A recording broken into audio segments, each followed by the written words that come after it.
if the Al-Aqsa Mosque would be destroyed, this would trigger a religious war. But again, if these eschatologies are really powerful and true, they all agree there will be a religious war in the Middle East, which will lead eventually to the war of Gog and Magog, which is also what they agree on. They also agree, this is really interesting, is that America will not be part of this narrative, right? America does not participate in the Middle East. So, in other words, what they all believe is that America will lose this war against Iran and retreat back to North America and be engulfed in civil war. That's what they all believe. They also believe that China will not participate in the Middle East affairs, and China will probably retreat also into its own borders and turtle up. Yeah, so you have this convergence, and that's how I'm able to make these predictions because, well, if they want to behave in this way and they're powerful people, well, they'll probably succeed. So, game theory, I used to play a lot of poker, Texas Hold'em poker. And when I'm playing poker, it's usually tournament poker. So I have a lot of time to kill. So I spend a lot of time just analyzing the metagame, okay? Like who are these people? Why are they doing what they're doing? And what I discovered playing poker is that there are no dumb players in the game.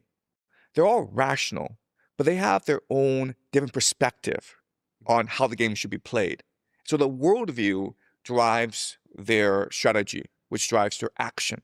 And if you spend enough time just analyzing a player, you can figure out the person's entire strategy.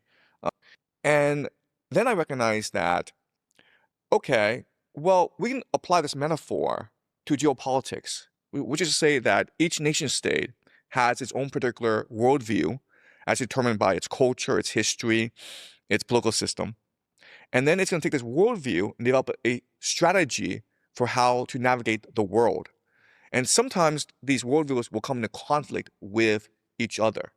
And so once you start to recognize that the world is not set by a universal standard, but rather that the world is flexible and dynamic and open, and that each player is participating in a zero-sum game and trying to optimize his or her advantage in this game, then the world makes a lot more sense. But the problem with this is to do game theory properly, you would need perfect information, right? So go back to the poker table analogy where if I'm able to see everyone's cards, right? If I'm able to see everyone's minds, then I can predict exactly how they behave, right?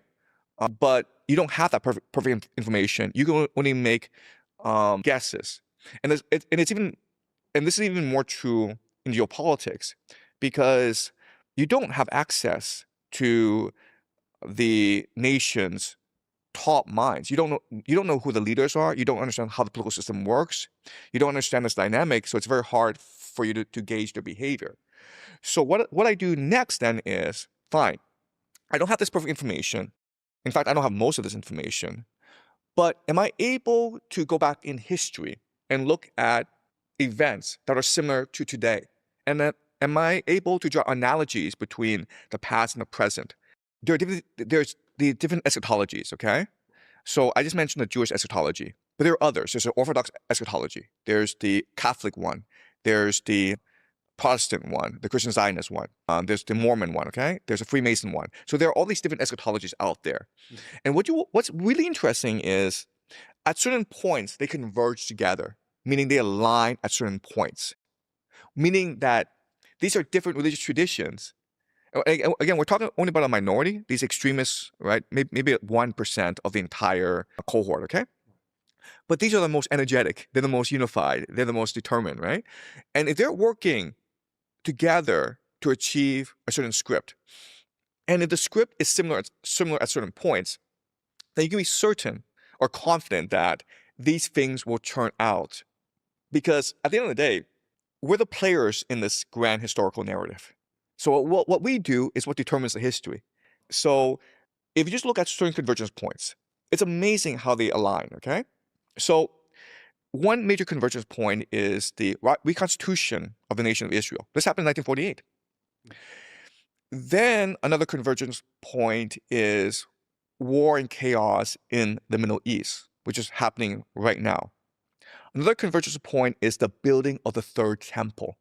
And this is problematic because right now, the Al-Aqsa Mosque, which is the third holiest site in the Muslim world, it actually sits on where the third temple should be. Hmm. And so you need to destroy the third holiest site in the Islamic world in order to build your third temple. Is that in Jerusalem? It is. It's all in Jerusalem. Yes.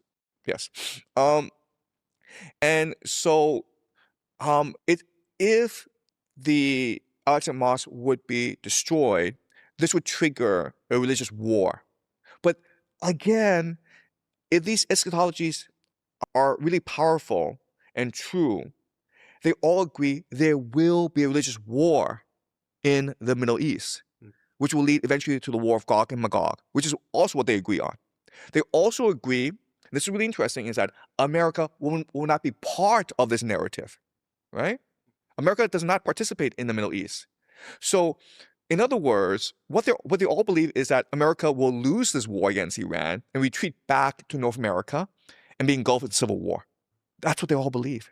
They also believe that China will not participate in the Middle East affairs, and China will probably retreat also into its own borders and turtle up.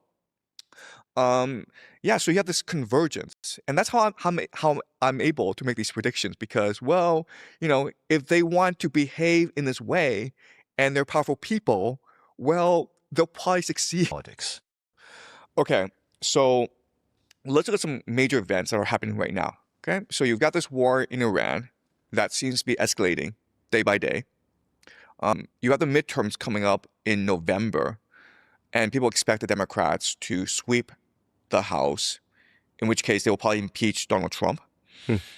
And you also have basically global economic collapse because the Iranians have closed the Strait of Hormuz.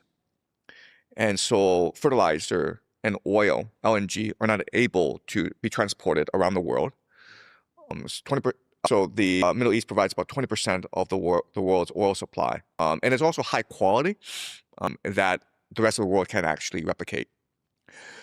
So these are all very pressing issues right now, right? So my prediction for how things will unfold is that, number one, I think this war between the United States and Iran will only escalate.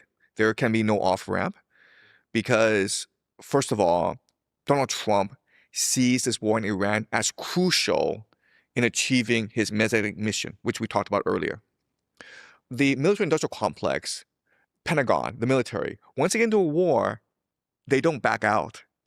It's human nature, right? Where it's some cost fallacy, where you've already invested so much into this war, and you're not gonna say, you know what, I've lost enough, I'm gonna go home, right? It's like going to a casino and you've lost $1 million. You're not gonna go home after losing $1 million. You're like, no, my luck will turn around, right? And also, like, if I go home, my wife is gonna shout at me for the rest of my life. So screw that, I'm gonna stay here, right? So some cost fallacy, mission creep. The Pentagon will not abandon this war. It will only escalate. You've got tens of thousands of troops being transported to the Middle East anyway, right? So all the ingredients are in place for major escalation. Okay, so you'll see a ground invasion of Iran, in which case it's going to be a quagmire. America's going to be stuck there for 4 years, I think, is optimistic. 4 years is optimistic, possibly 10, 20 years. Okay, so that's one prediction. Another prediction is that the midterms will not go the way people expect them to go. I'm not saying they'll be canceled, but what I'm saying is that right now, Donald Trump and the Republicans are trying to pass something called the Save America Act, Right. which is to say that they want voter ID. Now, the Democrats are saying that voter ID is akin to voter suppression. And the reason why is if you have voter ID laws, then you need ICE officers in the polling stations. And we know what ICE is like, right? So we can imagine that there'll be intimidation, there'll be some fraud going on in November. There may also be a cancellation of certain elections. I don't know how the midterms will turn out, but what I will say is that it's almost insignificant how the midterms turn out, because it's possible the Republicans they maintain a House and a Senate, in which case Donald Trump continues his war.